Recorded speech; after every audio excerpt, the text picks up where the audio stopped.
One of the signs of the changing seasons is the tapping of maple trees. So maple syrup is certainly a big industry here in Maine. And then Maine Maple Sunday weekend is right around the corner.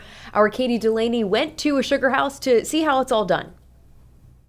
We are in the sugar house right now here with Alan Greene, president of the Maine Maple Producers Association. Alan, how are you feeling ahead of Maine Maple Sunday weekend and what's on tap here at Greene Maple Farm? Oh, we're excited. I think it's going to be a great weekend. There'll be lots of sugar houses open, over 100 for people to visit, and all across the state.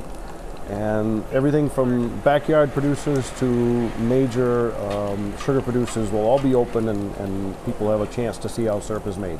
Right, and we're getting a glimpse of that right now. I mean, we have the evaporator going, turning sap into syrup as we speak. Yes. Tell me about how much work really goes into this process and what's something people might not know about how syrup is made. Well, I think that most people think of syrup being made in a sugar house, but the old timers say syrup is made in the woods.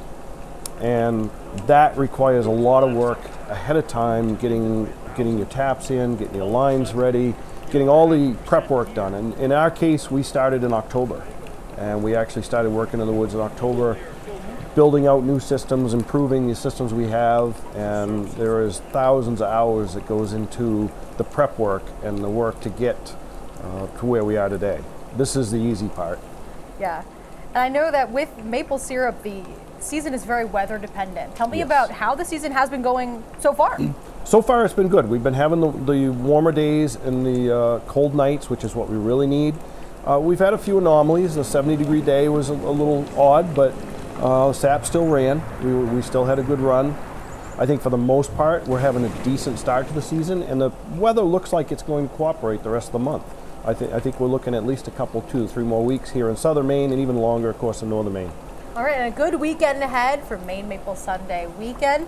Alan Greene, thank you so much. And you can find the full list of Maple Farms producers participating in the event this weekend at maine-maplesunday.com. In Sebago, Katie Delaney, News Center, Maine.